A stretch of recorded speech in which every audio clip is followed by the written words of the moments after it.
Welcome to the Love is Our Nature podcast, where we discuss all things ranging from love, relationships, authenticity, fulfillment, to lessons from plant medicine journeys, inner healing, and living your truth.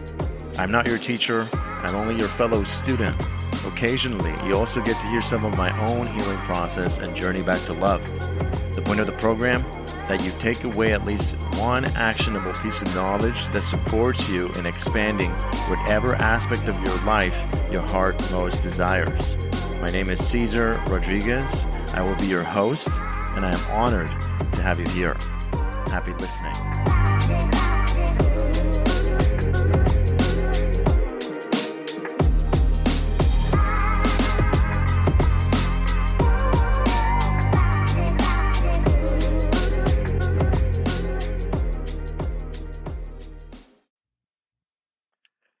Welcome to the Love is Our Nature podcast. Here I am again with a wonderful, wonderful guest, Pippa. Let me tell you a little bit about Pippa.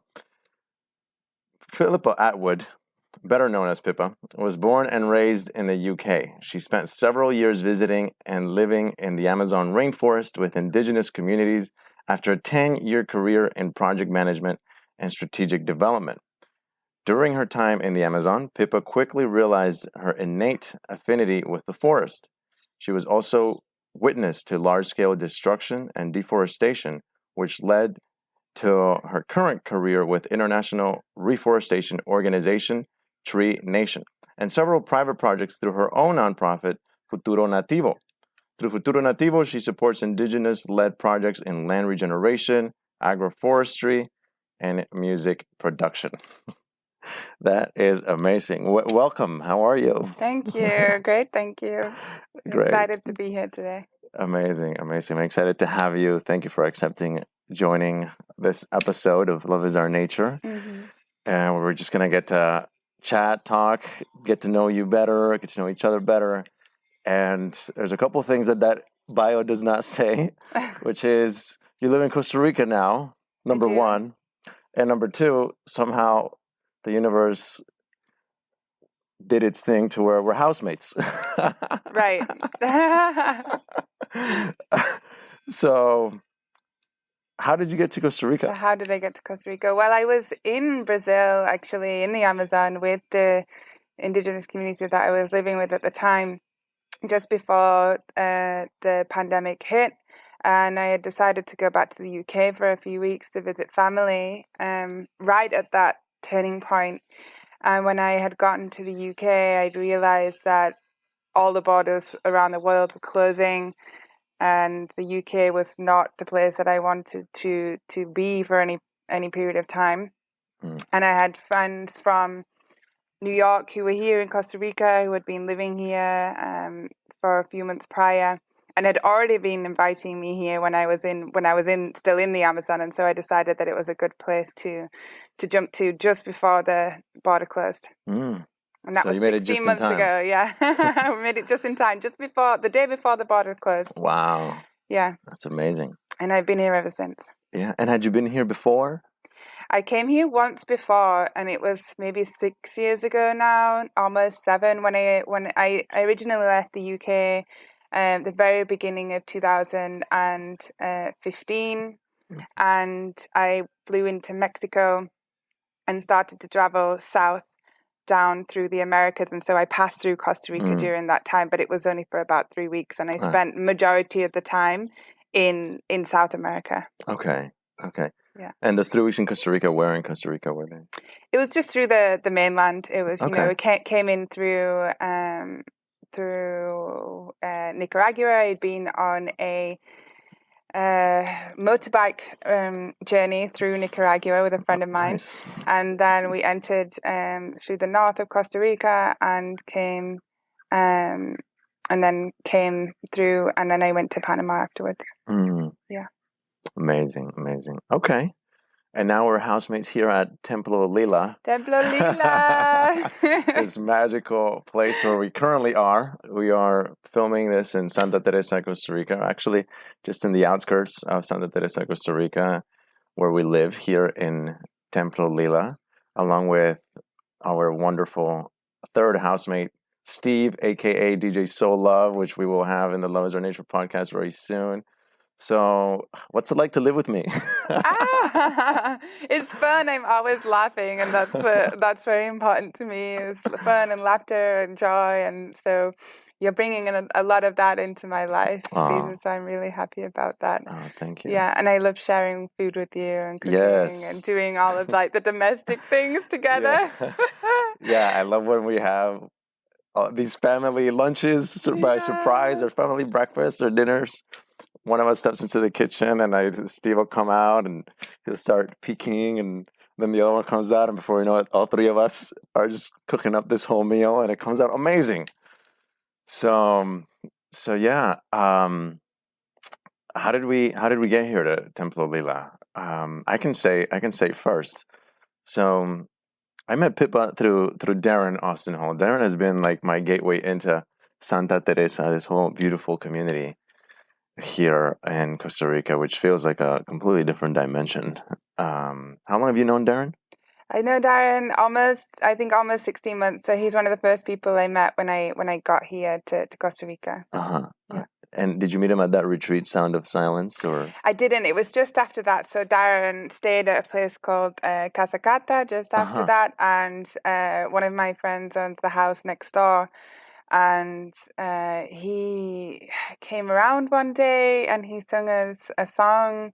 Mushroom Jesus is the name of the song, and if you're very lucky, you might catch him one day and he'll sing it to you. And that's how we first met. That's amazing. Yeah, and that's the link in all of this. I think is him specifically for this house at least. Yeah, definitely. Darren, he's quite. We love you, Darren. Yeah, I love you, Darren. If you haven't seen episode 8 or heard episode 8 of the Love is Our Nature podcast, highly recommend it. Tell the whole story of how I met Darren, and yeah, so this was where Darren lived, and I told him, if you ever need a roommate, I'm first in line.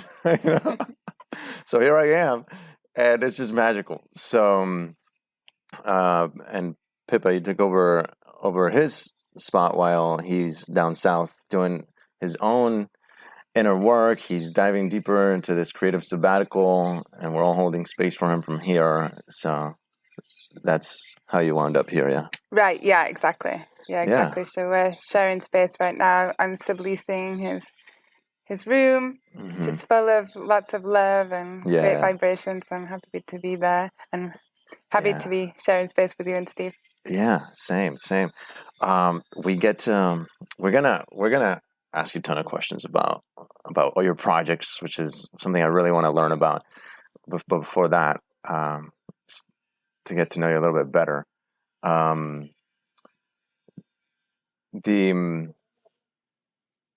what was it like for you, like in that 10-year career in strategic development, project management?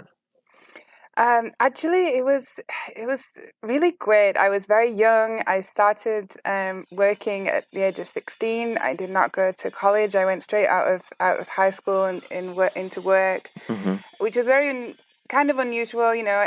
But I landed into a administration position. But I had a really good mentor. His name was Jake.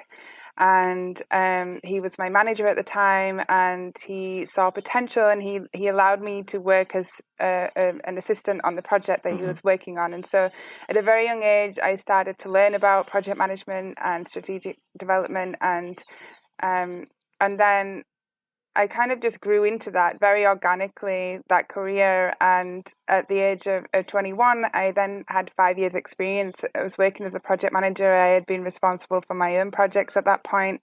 And he suggested to me that it would be a good idea to go to get a qualification of some sort. And so I was very lucky. I applied to a university that was actually running a master's degree. And one of the prerequisites for that was to have 5 years or more experience within that specific profession, which I had at that point. And so I was really lucky. I got accepted as an associate student, which means that they needed to check that I could write at an acceptable standard, and I could, and so what that allowed me to do is to grow into that career. at a young age, and so I was in a senior management position at a very young age, and so it allowed me a lot of knowledge and experience, kind of beyond my years, if you like. And then what that allowed me to do was kind of get ahead, right? So then I had 10 years. I had moved into private industry. I was working for one of the UK's biggest infrastructure firms at the age of 23.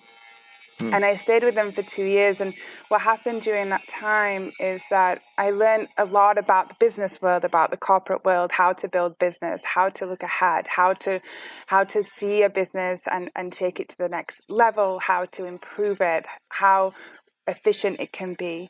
And so it gave me a lot of life skills that I'm still using today, but it's in a very different context.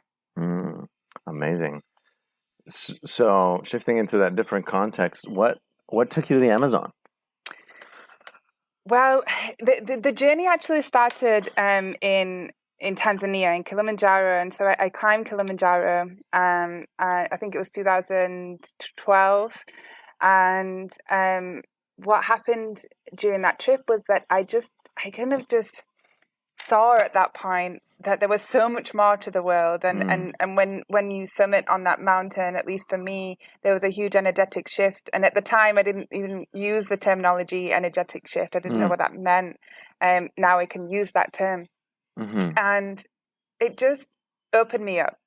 And then I started to think about, well, what else can I do? Where else can I go? And so during the career, I did take other trips into India and into Europe, etc. And then there just came a point that I said, okay, this is kind of not enough. I really want to go deeper into exploring the world. And so what I decided was that I would travel. And so I had a friend, Judy, and she had just gotten back from her trip into South America, and she was so excited about it. And just a quick question: up until this point, you hadn't gone into like the plant medicine world at all, right? I hadn't gone into the plant medicine world. I hadn't even meditated. I can remember one of my friends was like meditating when we went on this trip to Europe that I just mentioned, and I was like, what is she doing? Like, I was very confused by it. And why is she sitting there quietly doing nothing? What a waste of time. Yeah, exactly. She was just by the lake, and I was like, Judy, are you okay? I was totally not in that world at all. Yeah. Okay. Yeah, but what really changed things for me was going on that traveling trip, and she was another inspiration for doing that. And of course, I've always had a natural affinity with nature and the forest and going out. And so as a child, I would draw a lot of the time things in nature and trees and things like that. But it was kind of something that got covered up, right? And then through the travel, it kind of exploded within me again. And going back to the original question, why the Amazon? Well, the Amazon. Well, hang on. What happened in that travel? What was the epiphany or the moment? Well, it's like the Amazon is the place I need to go. Sure, or that set you on this new path.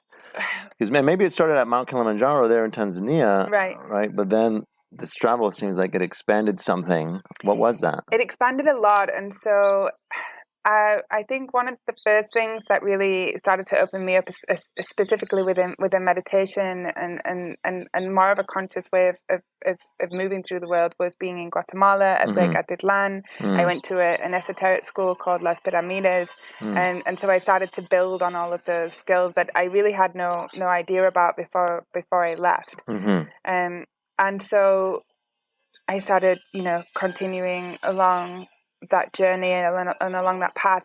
And prior to Guatemala, I had met my very dear sister, Adara Luz, and her father, Eugenio, in Mexico.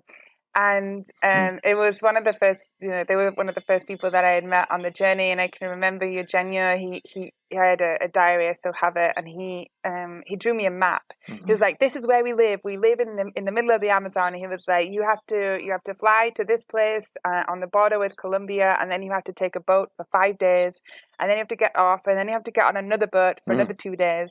And I was like, "I'm never going to take this trip. And never. This sounds too crazy." Yeah. And by the time I had moved through Guatemala and Costa Rica and gotten down into Colombia, I said, "You know what? I'm gonna take that trip. I'm gonna take that trip into the Amazon." And at that point, I had Temazcal experiences, which is basically for those who don't know, it's like a dome covered. It's like a sweat lodge? A sweat lodge, yeah, exactly. So it's representing the womb of the earth, right? And so I'd had these different experiences that had started to open me up, and I had started to learn about plant medicine, although I hadn't actually experienced it at that point. Okay. Where was that sweat lodge experience? The first one was, I think, in Colombia. I haven't done sweat lodge. It's one of the things that somehow has escaped me up until now. I haven't really had an opportunity to step into it, but I hear so much about them, and I definitely want to do one. What was it like for you? First few sweat lodge experiences? Intense, really intense. I mean, these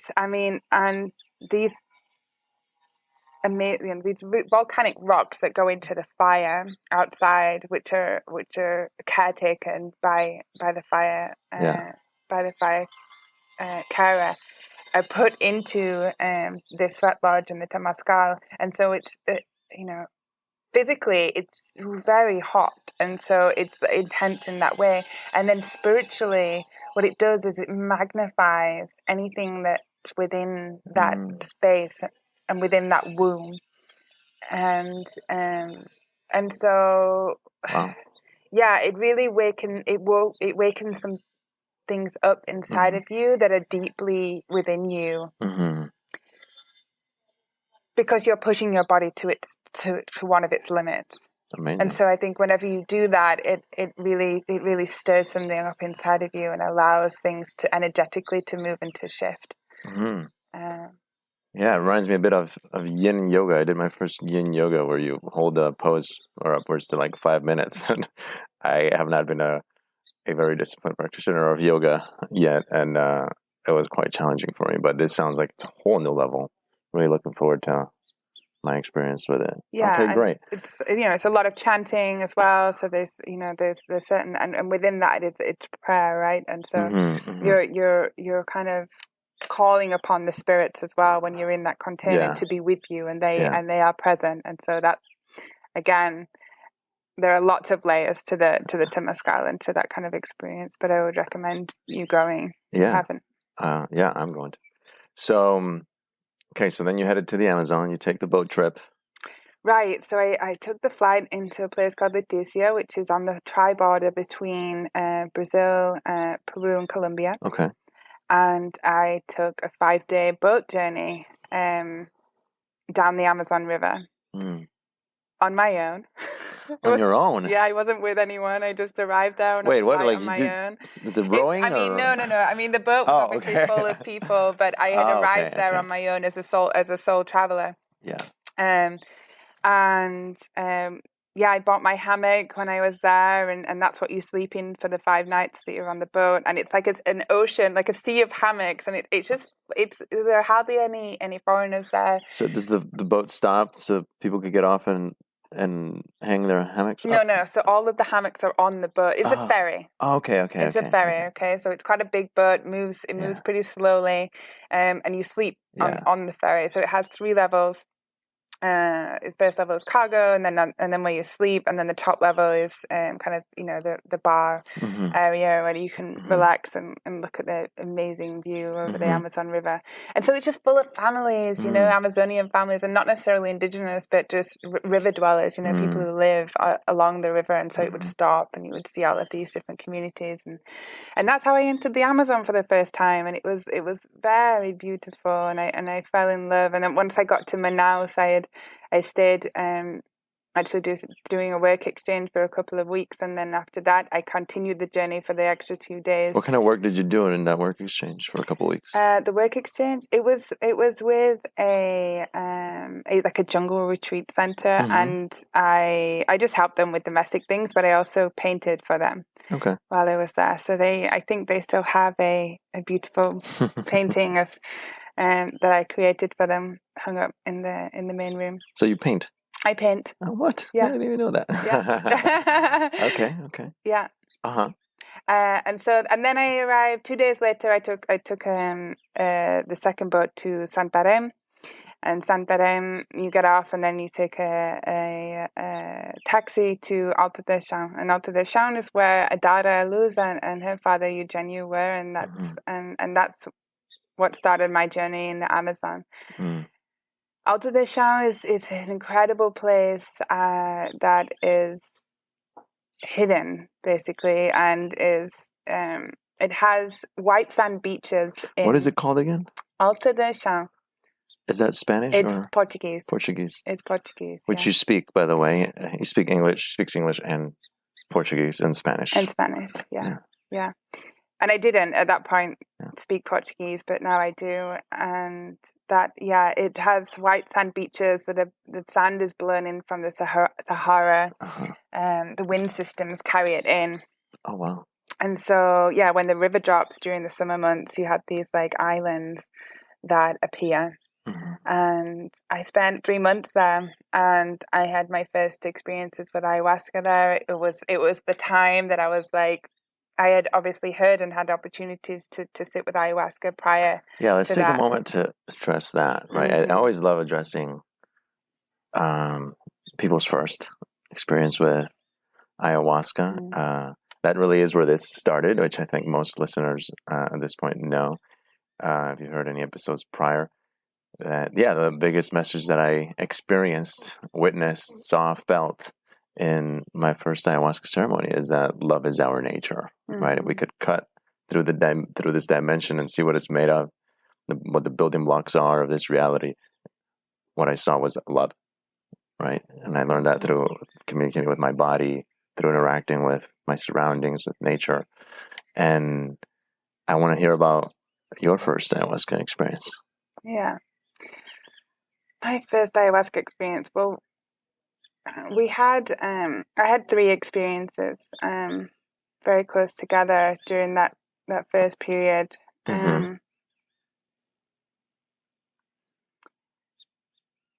Ayahuasca, I think, showed me and opened up the world of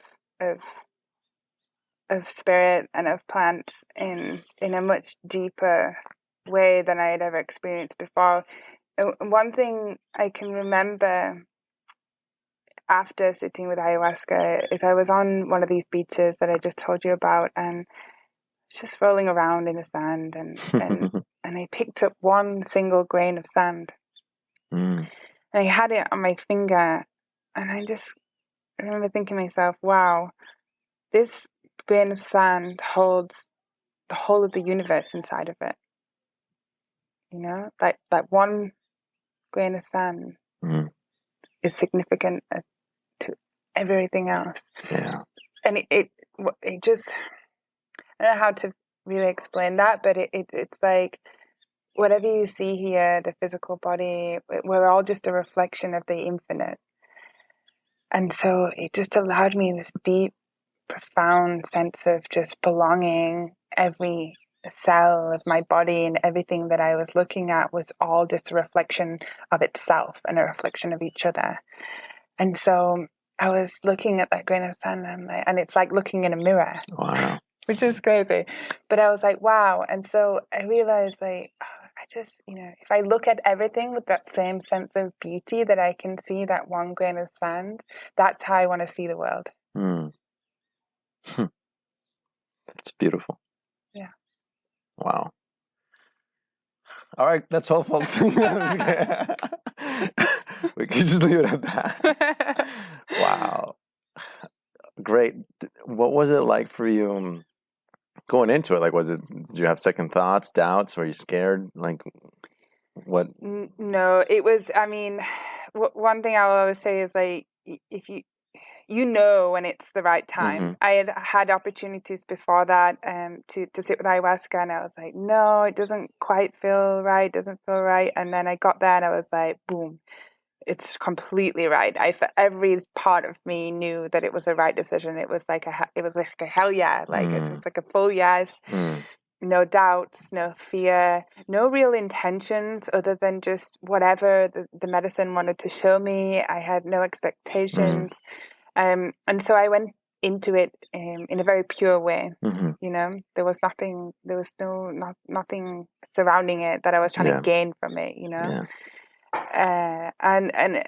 And it was for me, it was perfect. I was in the heart of the Amazon. And it was actually not with indigenous community at that point, and I had not spent time with indigenous communities at that point, but it was with a master who's since passed away. But he'd been working with the medicine for 60 years of his life. And so there was no, it was just a very pure way to experience it, you know, around the fire, underneath the stars. How many people participated with you? I think there were 12. Okay. Yeah, not many. But these are people who are living in this place in the middle of the Amazon. Nice. Mostly foreigners and some Brazilians. Yeah, so that was one. You said you did a few back to back, like 3. Yeah, so there were 3 experiences in that. And what period of time? All within like 2 weeks, I would say. And the time that I was just speaking about was actually the third time. So the first 2 times I felt like I was just opening up, and so the first time I was actually in a new center, and it wasn't open yet. It was a friend's place. They were inaugurating it really for the first time with the ayahuasca experience, just with close friends. And that was very light. It was very light, and I didn't feel much. So I continued, right? And that's what I think as well. From what the stories that I listen to of the people, is that they have such an expectation of ayahuasca, and sometimes she doesn't work like that. Sometimes she's like, no, be patient. I'm gonna like allow you into this world softly. Well, that's one of her biggest lessons too, right? Because I've seen that phenomenon too with some people. Like, one of the biggest lessons is letting go of the attachment, right? Sometimes we go in with that big expectation that we become attached to. Okay, I'm gonna have like some big introspective journey, and like we're so caught up in the wanting of that that drive doesn't allow the space for the medicine to truly and purely show you what it wants to show you. So then it kind of very gently waits till you're ready. Yeah. Would you say? Yeah. I would say so. Yeah. And so that's what happened to me. I let go of that, and on the third experience, it's really when she showed me, what it is that at that point I needed to see. And could you say what it is that you saw, that you're referring to, what you needed to see? That particular time, I had like a life regression, and so I went back to some of my earliest memories as a child, which I had kind of forgotten about and kind of put into a mental block of not remembering. And so she allowed me to explore that, and some of it was happy and some of it was challenging, as most experiences with ayahuasca are. And then she closed with this like everlasting sense of there's so much beauty in the world, and there's so much beauty in nature, and that's what I held with me. Amazing. All right, wonderful. So then continue on taking us on this wonderful journey. Right. So then at that point, I started to be introduced to indigenous communities, and of course, by this point, I had completely fallen in love with the forest, and I was walking through the forest every day, and sitting with the samauma tree, which is Did you have stuff with you, like backpack the luggage? cedar tree. Yeah, I had a backpack, but I was traveling pretty light. I was a good traveler back in those days. Now it's not. Yeah. Now it's not the case. But yeah, I was traveling light. And anyway, I had arrived to see my friend Adara, and so I was staying in her beautiful house that she had just built at the time. Your friend was living with these communities? She's just well connected with them. So Adara, my good friend, she has an organization called AMZ Projects, and she was born in the Amazon, and her mother and father had met in Rio, and her father also runs a nonprofit called Alegria, and she had grown up in the Amazon, and so she had been visiting indigenous communities all her life, and her father had made those introductions, and her uncle as well. And so she already had those connections, so very generously she allowed me into that part of her world. I see. Okay. And it's called Saúde Alegria. Sorry. Saúde Alegria. Saúde Alegria. And they're doing amazing work and have been doing incredible work for the last, I think, 30 years within that area of the Amazon, bringing health and medical supplies to those that are difficult to get to. Nice. Yeah. Nice. Okay. And then what happened?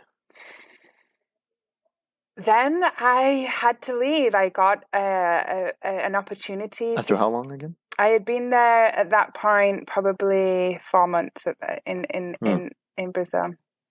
So a month to arrive there, and then 3 months I'd been living with Adara, and I had to leave. I got an opportunity with an organization called VESA, Volunteer Eco Students Abroad, who are based in Australia, and they bring university students out into several places in the world to do humanitarian and social projects and to explore those countries. And I got the job. I went over to Australia, but what happened when leaving was that I left by car at that point. I went to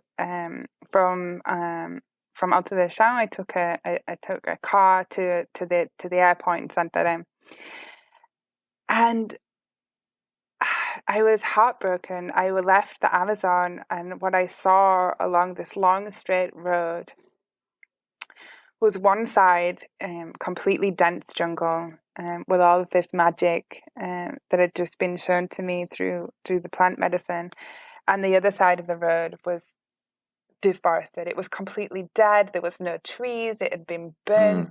It was just devastated, and my heart just sank, and I completely fell apart in that moment. And I was like, oh my gosh, like, how can we as humans be doing this to nature? How can we just destroy it in such a bleak way? And like, how do we not know what we're kind of destroying here? And so it just started me along this track of like, wow, what can I do to prevent this happening? What can I do to work on good projects? How can I raise awareness about this that's happening? Because of course, if you're not in the Amazon and you don't have that life-changing experience where something completely shifts your reality, it's just not really part of your psyche, and it's just not something that you really care or worry about because you haven't had those experiences. So I was like, how do I bring this to those people who are not here with me, but that should know about this? Yeah, it's kind of, to me, it sounds similar to like in the Western world. I lived in South Florida for 22 years. Like we tend to get desensitized to many things, like war, right? Like there's thousands and thousands of bombs dropped in the East, where women, children are all murdered, right? And it's like our own government's doing that, and like we just kind of go on about our lives because we're so desensitized somehow. And I could see how there's a similar phenomenon with things like this, like with deforestation in the Amazon and whatnot. So yeah, it's definitely, I can imagine the difference when you have that firsthand experience, like first being immersed in the beauty of it, right? Which Costa Rica happens to have a wonderful jungle scene as well, right? I've been lucky to experience a lot of that myself. I definitely want to go to the Amazon, so maybe you'll take me one day. I'll go visit you there. And yeah, from being immersed in it to then like seeing firsthand like the deforestation that had happened, like I could really see how connected you would be in that moment to that contrast, right? So you said you started wondering, okay, what can I do about this, right? So what were some of the things that you started contemplating at that point? Yeah, so I was brokenhearted basically. I was just like, wow. What can I do about this? And so I was like, I was already on this journey to Australia to work with VESA, which was actually, working towards humanitarian and environmental projects as well. And so I continued to do that. And after a month in Australia, presenting to different universities over there, we went to Ecuador, which was where one of the projects was and still is, and it was Ecuadorian Amazon, right? So I still went back to the Amazon, and I went back there as a volunteer leader, and so it was my responsibility to take care of those student volunteers who came into the jungle. As their jungle guide. Okay, so at that point I was speaking Spanish. I'd learnt that during the first year of traveling through Latin America. Wow. And I was essentially the translator for the local jungle guides and the volunteers who were arriving to work on the projects. And so I had been brought back to the Amazon in a different country. And it deepened my understanding of the plants and the network, because I was spending so much time with these locals who had so much knowledge and translating for them every day. So I learned a lot. And we also, with the students, were in a position to introduce them to shamanic principles. And so we had one of the local shamans come and perform a cleansing ritual. Of course, it wasn't the time to sit them down with ayahuasca, but we had a cleansing ritual with them, with one of the shamans, and so they would come in and you would use one of the sacred plants, tobacco, and perform a cleansing ritual. And so I was doing that like every 2 weeks. I would do that for 4 months. And can you say a bit about how, like, why tobacco is used for cleansing, and what is the thought or knowledge behind it being used for cleansing? Yeah, I haven't done a plant dieta myself, but this is one of the things that if you go deep into the jungle and you start learning, then you'll soon be introduced to plant dietas, and a dieta is basically you going to sit and spend time with individual plants and energetically connecting with that plant. And one of those plant dietas is done with tobacco, because tobacco is a very sacred, very significant plant medicine for a lot of indigenous communities. And so you'll find that the shamans use the tobacco to protect, to cleanse, and speak with the spirit of tobacco, because it's a very strong and significant spirit within the forest and within their practice. Okay, so you were doing all this learning and translating and being a guide. Yeah. And how long were you there doing that? So I was there for 4 months doing that. So I had my beautiful little simple house next to the river, and I was just learning and learning about the different plant medicines. And so we would take the same trail actually with each of the groups of volunteers that used to come in every 2 weeks. We would have a new group of volunteers. And so what that meant was that I was able to really learn what these plants look like, what the trees look like, what medicinal properties they're used for. And so then that opened up my senses and my world to like, wow, the jungle is a pharmacy. And one of the statistics I remember was like, 60 to 70% of all modern day pharmaceuticals are born from the forest. And so what that means is that they found the chemical structure of what's in the modern day tablets and pharmaceuticals from the natural structure that is found from one of these plants in the jungle. And it's usually diluted, right, in the pharmaceutical form.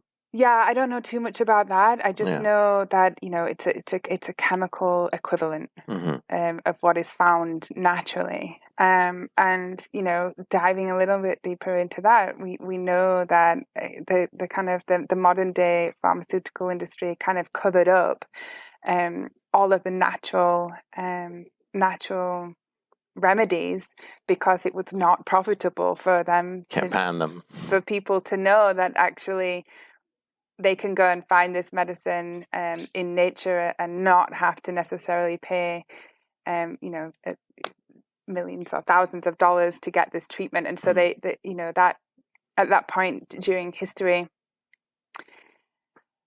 it got covered up. And anyway, that's one of the reasons why probably as a young girl, I didn't know anything about plant medicines, and not necessarily ones that take you on a huge visionary journey, but just, everyday plants that help you. Yeah. With a cough or, with an eye infection or with a skin rash or, and so that's what I learned. And so then my curiosity around herbology grew, and what is the natural apothecary, for example, what is a natural pharmacy. And so that's kind of the knowledge that I drew from being there at that point. Nice. Okay.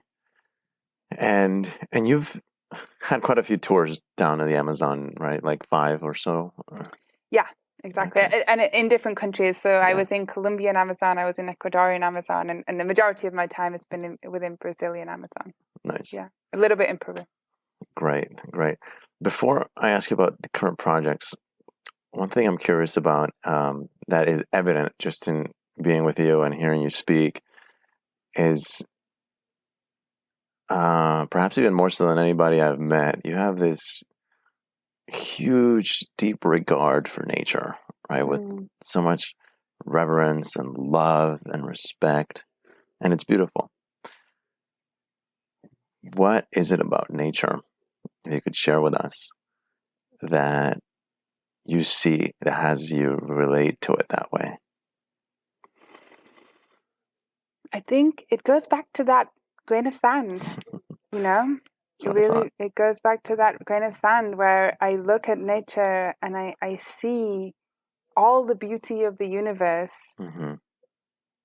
everywhere surrounding us, and I see myself. I see the beauty of myself when I see nature. And so whenever I look at nature, I'm like, wow,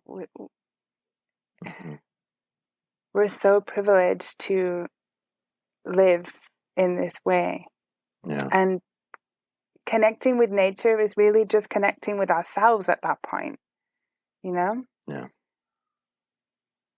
And connecting with our indigenous cultures, our ancestors, is really just a way of us uncovering those things that we've forgotten, those things that we've left behind, because those ancestors and those indigenous cultures are really the ones that are still largely in touch and intact with that relationship with nature. Yeah, I can totally see how also in our Western society that connection or relationship with nature got severed. Right? Yeah, when I spoke to Darren, I agreed with him strongly in this point because I experienced this for myself at the beginning of my trip down here in Costa Rica in January, which we're in the beginning of June now in 2021.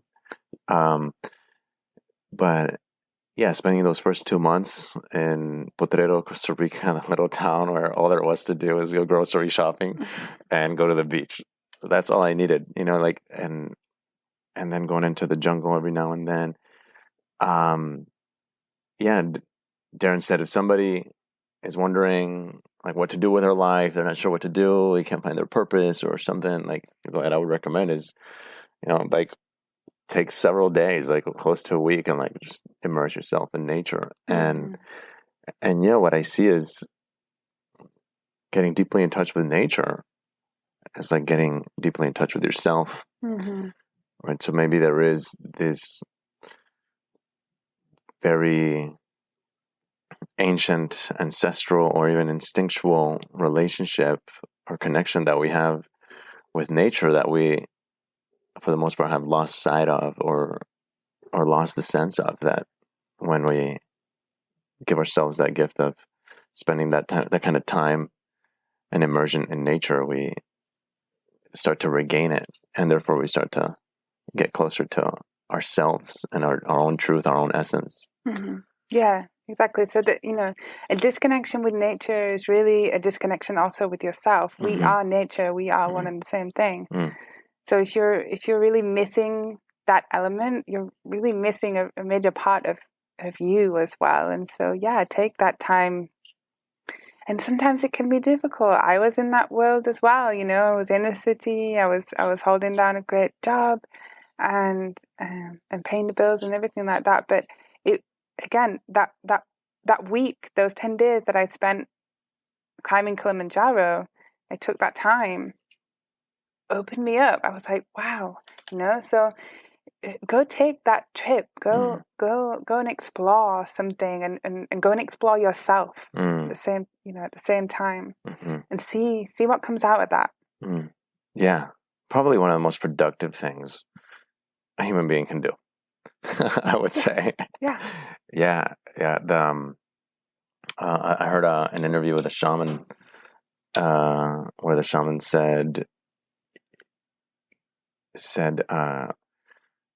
you really want to tap in, you need time to do nothing, right? So it's not like be on your own and read a book or listen to music or any of that. Like, no, you really gotta be alone with yourself, and I would say even in nature, it's even that much more powerful, because nature just provides such a beautiful container for that introspection.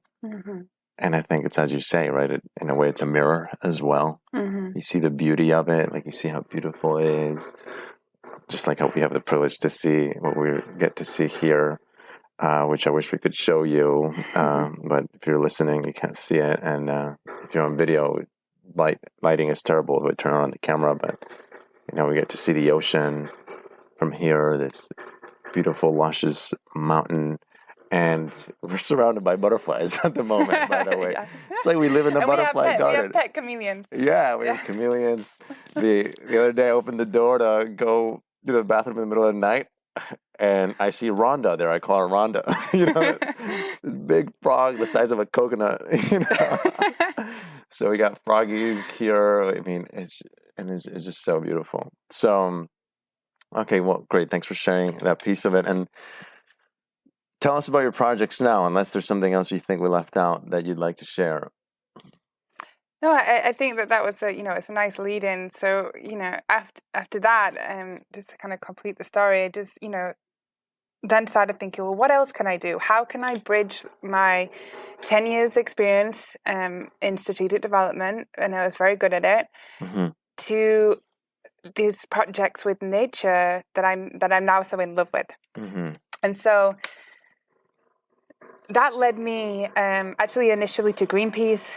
I didn't stay very long with Greenpeace, but then into Tree Nation. And let's hear about Tree Nation. I never heard about Tree Nation before. Yeah, so Tree Nation is a NGO that was conceived in 2006.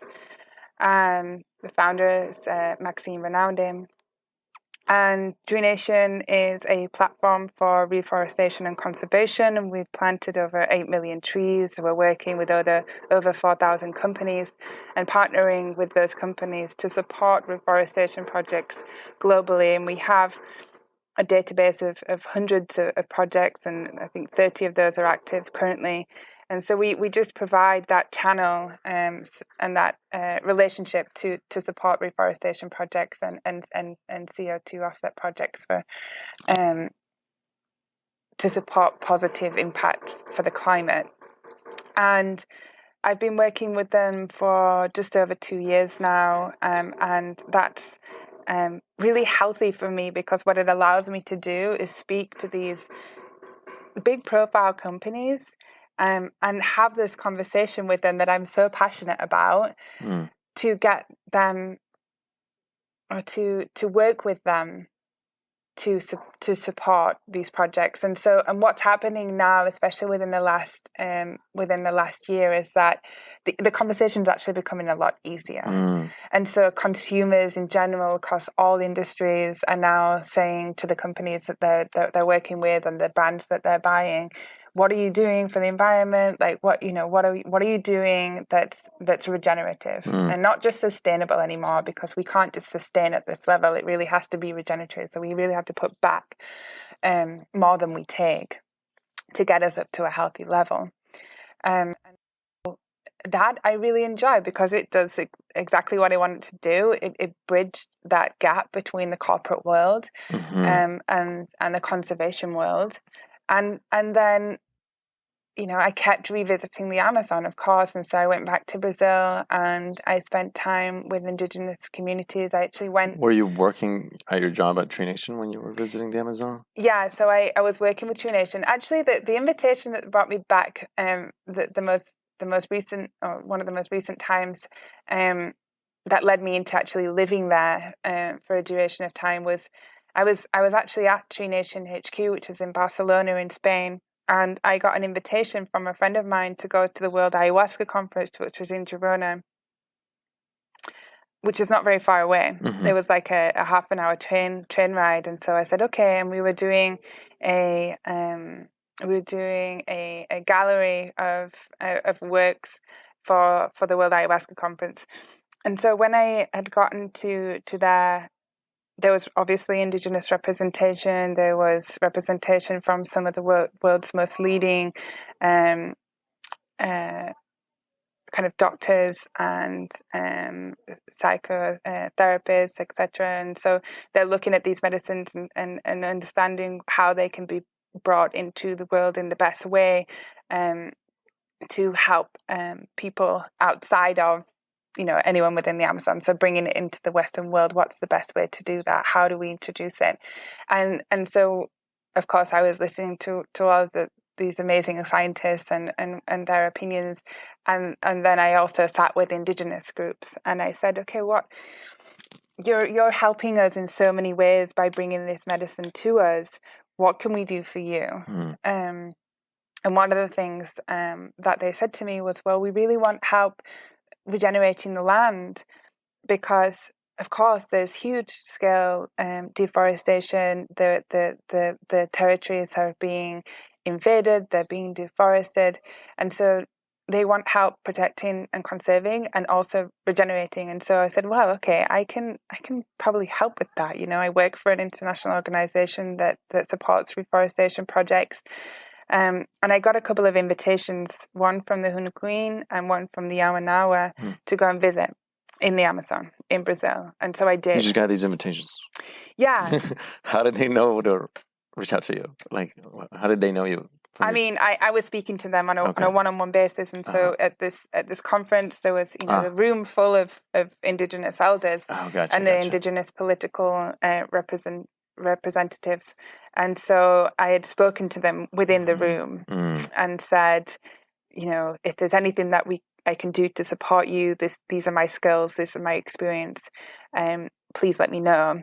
And so after that, I did have a few people come up to me and say, we would really like your help. Do you want to come and see us? You're invited to come and see us. And so I think it was a few months after that, I took the decision to go to Brazil and go and visit these communities that I had been invited to. Mm-hmm. And that opened up a whole new world, because then I started to live in the communities. And so, yes, I was still working in unison and in parallel with that, with Tree Nation. I went to go and visit the Yawanawa with Laura and Tashka Yawanawa, and I now have a project with Sarah Yawanawa. And I spent time with the Honey Queen, and I lived with the Honey Queen for a year. I left, and then I went back. Who are the Honey Queen? The Honey Queen and the Yawanawa are two different indigenous tribes, indigenous communities that live within the state of Acre. Mm-hmm. Acre in Brazil. Acre has, I think, the most density of indigenous populations within Brazil, and so there's also the Kuntanawa and the Shananawa and a lot Ashaninka, different indigenous tribes. Okay, but I spent most of my time with the Yawanawa and the Honey Queen, and I was immersed in that community, and I lived within Pinuya, which is the Honey Queen village close to the city of Tarauacá. And during that time, I realized that although these communities needed help, they weren't quite in the position to be to work with Tree Nation. And why? It's because Tree Nation need certain things to be already in place. They need a certain level of infrastructure to have an assurances and keep the assurances and keep the trust with these high profile organizations that they're working with. And the indigenous communities just weren't reaching those prerequisites. Even though they're obviously the masters of taking care of the forest, it's just not quite within that world. And so what I realized is that, okay, well, you need some of the basics first. Okay, so you need a tree nursery if you're going to reforest and plant using agroforestry techniques, which agroforestry techniques means to plant fruit-bearing or food-bearing trees. But mostly I was just there to observe. Okay, and then what I realized is that they needed help with these just really foundational things before were able to be at a level to be accepted as a project, either with Tree Nation or with another organization that's working at those kind of levels to give them support. And so before Futuro Nativo was even in my mind or on my radar, I started working to collect funds to build tree nurseries. And so we just built one with the Yawanawa in the Shukuvena village with Sarah Yawanawa, and we're just about to build the second tree nursery with the Pinuya village in Honey Queen, with the Honey Queen. And those projects are really the ones that are close to my heart, because the indigenous communities are really the people who are bringing that medicine and who are the ancient wisdom keepers and holders of those medicines. And ayahuasca and the plant medicines had given me so much and opened my eyes to so much and changed my life forever, that I really wanted to be of service and give something back to those communities that are looking and taking care of the forest and have always been doing that. And have always lived in balance with nature. And I have a reverence to them for that. And so I was like, wow, what can I do from my heart to your heart? And this is the best way that I found that I could do that. So I created Futuro Nativo, which in English it means native future. And the essence of that is really to, what does our future look like? Well, it should be from our indigenous roots, right? Because they're the ones who are taking care of nature in the best way. So let's look at the past and bring that into our future. I love that.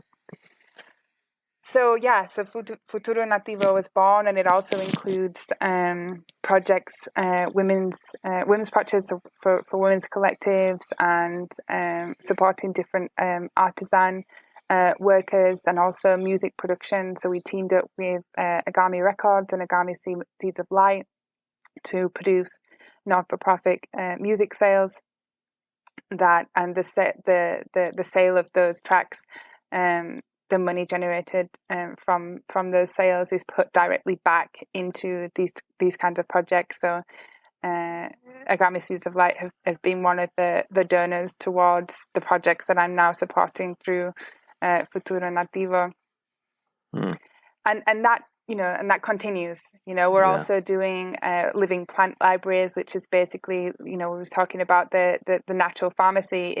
It's creating an educational facility which is with the living plants in the facility, to understand what are the medicinal properties of all of these plants while they're living, so you can walk up to them and know, oh yeah, that's good for this and that's good for this. So before you dry it out, before you put it into a tea, what does it look like really in the forest, so that you can identify it, because that kind of knowledge comes from the ancestors and the elders of these indigenous communities that are in the Amazon, and so we're trying to preserve that with these plant libraries.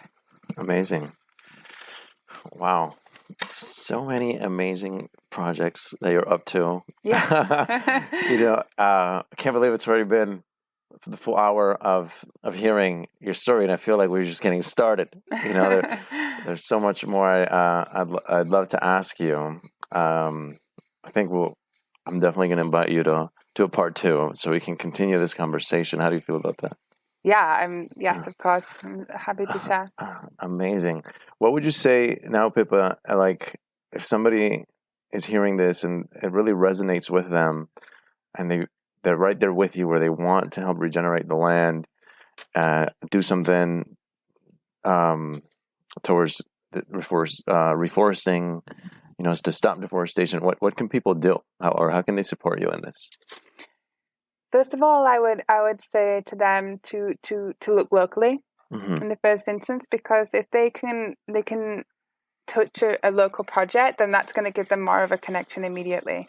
And then think a little bit macro and think, okay, well, what's happening on a global scale, okay? And then look at different organizations that are involved with preservation, conservation of the land, and regeneration of the land. So, of course, Tree Nations is an example of that. And then, specifically, regards earth guardianship and land stewardship, look at the projects that we have with Futuro Nativo as examples. What's the website? It's www.futuronativo.org. Futuronativo.org. All right, I'll link that. Yeah. Just take a look on there and see what resonates with you, and because these are the projects that are going with a direct line into those indigenous communities. So just have a think about what calls to you the most, what makes your heart sing, and then follow that. That's a good way to go about it. Amazing. Is there anything else you'd like to share before we close? I think just one very simple practice that I recommend to people, which is it's very easy. And so because we talked a lot about connecting with ourselves and connecting with nature. Okay, so one very simple, very quick practice that I invite you to do is during your day, take 5-10 minutes, go and sit on the ground. So not on anything concrete, something that's actually touching the ground. Sit on the ground and close your eyes and put your left hand on your heart and put your right hand on the ground. And just take a few deep breaths here. Connecting the heart to the ground. And just seeing how you feel, just even with a few minutes of doing that. And then I invite you to continue that practice. So left hand on the heart, right hand on the ground.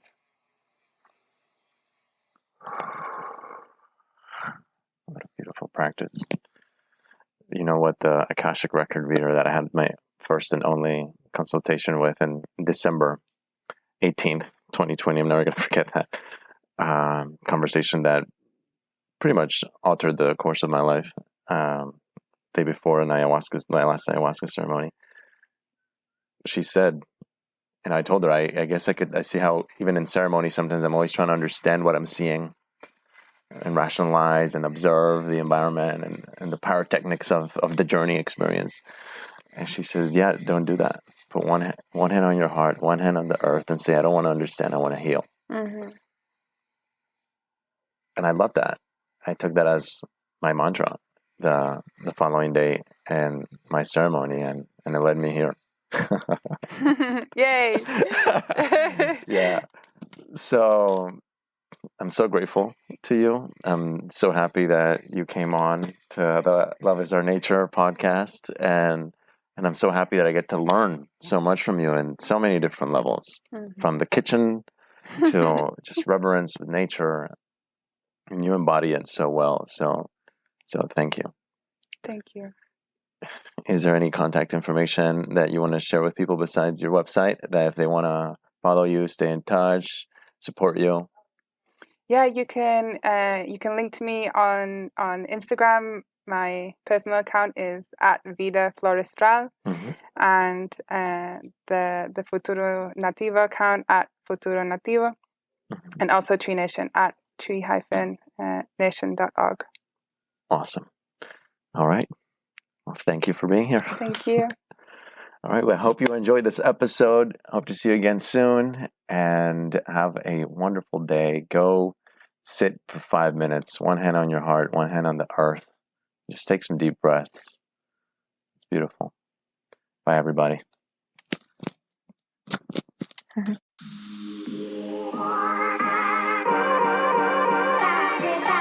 That is all, folks. I hope you enjoyed this episode. Thank you for being a valued listener. If you haven't already, remember to subscribe to the podcast in whatever your favorite platform is. You can also watch the video version of the episode on the Love is Our Nature YouTube channel. Check out loveisOurNature.com as well. That's where you can see our latest news and most recent content. If you enjoyed the episode, leave a review, share it with your friends, or email me.